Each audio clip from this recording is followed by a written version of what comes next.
galera, mais uma vez aqui do nosso querido Canal Neural, eu e professor Ronaldo Ferreira, o monge, professor de filosofia, esta grande figura, né? Nós estamos aqui mais uma vez para falar hoje sobre política, aqui na Livraria Voz, essa grande parceria. E não vamos esquecer que a Livraria Voz é uma grande divulgadora do nosso trabalho, também divulgadora de grandes livros. A Livraria Voz que fica aqui em Salvador, Bahia, Rua Carlos Gomes, 698A, entre o edifício Garagem e o Procon. E hoje a gente tem um tema duríssimo, professor Ronaldo. Só um detalhe, a Livraria Voz tem também em todo o Brasil. Em todo o Brasil, perfeito. E aqui nós vamos falar hoje de um tema duríssimo, importantíssimo, vital para toda a sociedade, que é a política. Já foi tema nosso, mas hoje é uma forma mais direta, dinâmica de tratar da política, né? Eleições 2018, né? A Copa do Mundo acabou e começou outra, a Copa do Mundo social, a Copa do Mundo intelectual, e você tem que participar, meu amigo, porque essa de dizer eu não gosto de política é dizer eu não gosto de mim mesmo. Pois é, Ronaldo, você começa, eu queria que a gente falasse um pouquinho sobre a origem dessa coisa que mexe com o mundo e com as pessoas. O Platão afirmava lá no livro das Leis e na própria República que o mal de quem não gosta de política é ter que conviver com as decisões daqueles que gostam. Pois é, meu irmão. E aí eu me criei ouvindo que política, religião e futebol não se discute. Futebol, de fato, você não vai discutir porque é uma paixão insana, né? Não se justifica alguém torcer pro Corinthians. É só amor. Que terror! É só amor mesmo, né, Marquinhos? Mas, brincadeira à parte, muito respeito aos torcedores do Corinthians, né? Mas, religião, se você vai discutir no âmbito da teologia, etc., você também discute com respeito e tranquilidade. Agora, desde o início dessa coisa chamada política, que vem lá da Grécia, havia justamente a ideia de que política era algo para ser discutido. Os gregos inventaram lá na Ágora o lugar onde se tratava da isegoria, né? E essa isegoria estava ligada à ideia da isonomia, igualdade perante as leis, e a isocracia, igualdade que o indivíduo tinha de chegar no poder. Então essas três isos estão sempre interligados. Agora você perceba como era o acesso ao poder, mediante o quê? A fala. Então essa isegoria era tão importante. E é justamente onde nasceu a política, a discussão, o embate. Não é? A política não nasceu dessa coisa de dizer assim, mesmo na Grécia, tendo poucos seres políticos, que eram os eupátridas, os cidadãos de fato, mas ali entre eles, quem era cidadão, havia essa discussão política. Quem não queria participar e tinha direito era chamado de idiotás. Não é? Agora, curioso, idiotás. Muito curioso. E era a expressão para dizer que era alguém que só conseguia olhar para o seu próprio umbigo. E aí vem a questão dessa política ao longo do tempo. Hoje todos somos cidadãos e queremos ser boa parte de idiotás, ou seja, pessoas que não querem discutir política.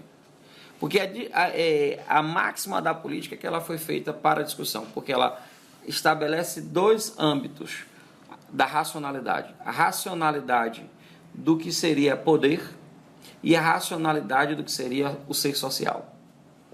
Então, uma vez que você se nega a essa questão política, você está se negando a racionalidade desse ser racional, vale a redundância, que é um ser social. Tudo que nós vivemos em sociedade, segundo Aristóteles. Então, há uma necessidade de que tudo isso é algo político. Eles não falavam português, nem latim, eles falavam grego, e era a ideia de político que vinha de polis, sociedade. Então, a política está no centro dessa ideia, sociedade. Então, nada mais justo, nada mais coerente do que se discutir, de fato, as esferas do poder. Quem vai nos representar? A democracia grega era direta, a nossa é representativa. Então, nós teremos que escolher quem nos representa. Eu não posso deixar essa ideia de que eu não tenho nada a ver com isso. Tinha uma professora, a professora Luísa Leão, da Universidade Federal do Rio de Janeiro, ela dizia que o brasileiro sofria muito da síndrome de Pilatos. Lavava as mãos. Eu não tenho nada a ver com isso. E isso é uma discussão, assim, se o governo está bacana, não foi eu que foi eu que elegi. Se não foi, não tenho nada a ver com isso. Não tenho nada a ver com isso. E ainda, se é um candidato contrário ao que eu pensei, eu quero que tudo se acabe para eu provar que estava certo. Só que tudo se acaba, eu acabo dentro. Então é uma estupidez pensar desta maneira. Na eleição para presidente passada, você teve aí a grande disputa entre Aécio e nossa querida e amada Dilma Rousseff, em que os eleitores, boa parte, contrários a Dilma, ficaram torcendo, acendendo velas e até fazendo promessas, e além de outros trabalhos místicos e religiosos, para que o governo de Dilma caísse, para que o governo de Dilma fosse um fracasso, simplesmente para provar que tinha razão. Bom, razão estranha é essa, que é a razão da falência pública, a falência de uma sociedade melhor. Então as pessoas precisam parar e racionalizar, usar lógica na política. Então quando vem uma eleição, a primeira coisa que eu tenho que fazer, me corrija se eu estiver errado, é olhar as propostas dos supostos candidatos, ali já no caminho do pré-candidato. Perfeito. Eu tenho que ver, por exemplo, eu vou escolher alguém, usar uma palavra da moda, para ser o gestor do país. Então, nada mais importante do que saber quais as propostas que ele vai lançar aí, como propostas que podem ser de fato reais, né? Políticas públicas eficazes para a questão da economia, da gestão pública, o que vai se fazer com nossos impostos, o que vai fazer na parte desses impostos com a educação, com a saúde, com a segurança. Porque se um candidato não sabe me dizer isso, ele não sabe o que vai fazer. Ele não sabe ser político. Na verdade, ele não sabe nada de política. Nada. Então, é um simples, usando a expressão da época, um sofista. É um falastrão, é alguém que quer ganhar na conversa, né?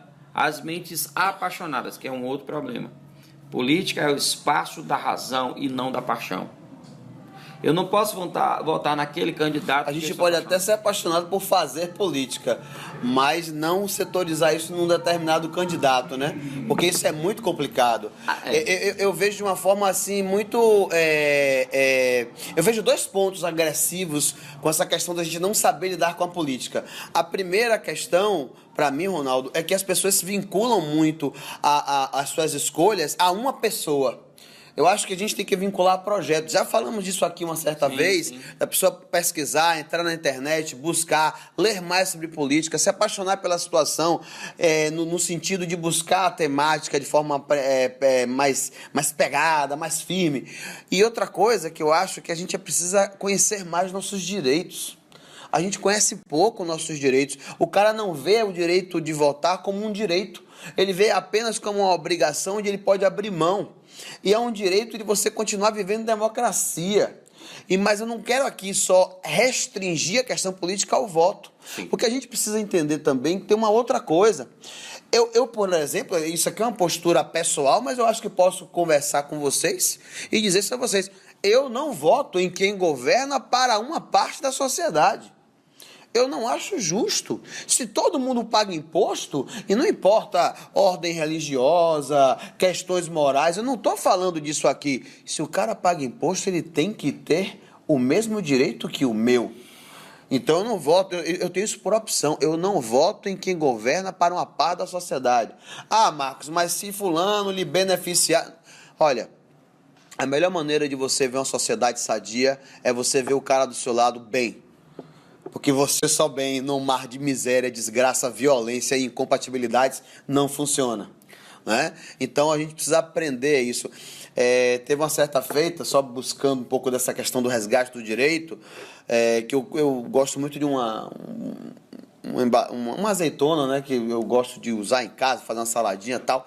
Aí ela não veio legal, dessa vez veio ruim. Mas a quantidade de pessoas que tem hoje que chega, tira uma foto daquilo, coloca no Facebook, detona a empresa, é gigantesca. Rapaz, simplesmente sabe o que eu fiz? Olhei o rótulo, peguei o e-mail, mandei para os caras, o cara me contactou, pediu para eu tirar uma foto, mandar de volta e disse, só dá um prazo de 10 dias, tá certo. O cara mandou de volta Mandou uma só, ou mandou uma caixa? Mandou uma caixa. Mandou de volta uma caixa com pedido de desculpas e tal. Mas não foi por ter mandado uma caixa. Não, Veja como o direito que a gente tem, ele funciona quando a gente sabe usar. O cara foi lá e disse, poxa, desculpa, aconteceu, a empresa, eu espero que você continue conosco, a empresa realmente lamenta a situação. Eu achei aquilo fantástico. Eu acho que todo mundo ganhou ali, tá certo? E quando você tira uma foto, coloca no Facebook, escolhendo a empresa, todo mundo perde. Perde você que está insatisfeito, perde a empresa e perde as pessoas, porque fica uma mentalidade ruim. E eu acho que isso é política também. Isso é política também. A gente fica achando que política é uma questão do candidato e do votante. A política é todo o entretenimento social que vincula direitos. E se você pensar na questão da Grécia, todo cidadão, ele é um ser político. Nós separamos a ideia de que político é aquele cara que representa os demais. Na medida que você vota, que você acompanha, você é um ser político. A ideia de política não é desassociada de forma alguma de ser social. Aí quando você, por exemplo, fala isso, me remete a uma outra questão. O brasileiro, ele é um cidadão que muitas vezes não exerce sua cidadania, não só no espaço da política, mas no seu espaço social. Sim. O brasileiro não é um bom consumidor na hora disso. Aí você falou dessa coisa de tirar uma foto, colocar em redes sociais, o que é um outro perigo. Uma pessoa pode ali usar aquilo ali de má fé, justamente para detonar uma empresa, uma instituição, etc. Rapaz. Os famosos aí fake news da vida. Exato, exato. Então, qual é a grande questão? Fora que isso é uma falta de educação, na minha visão, Mas a grande questão... além da média. Além dessa questão da educação, a gente precisa ter muito cuidado com essa mudança de foco na nossa política. Por quê? Nós falamos tanto dos nossos representantes, mas eles não chegam lá de paraquedas. Eles são, na sua maioria, claro, eleitos. Pois é. Né?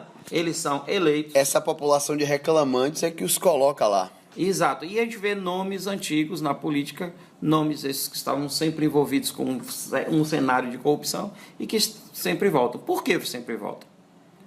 Né? Mas eu acho que isso é um assunto para o próximo vídeo. Para o próximo bloco, né?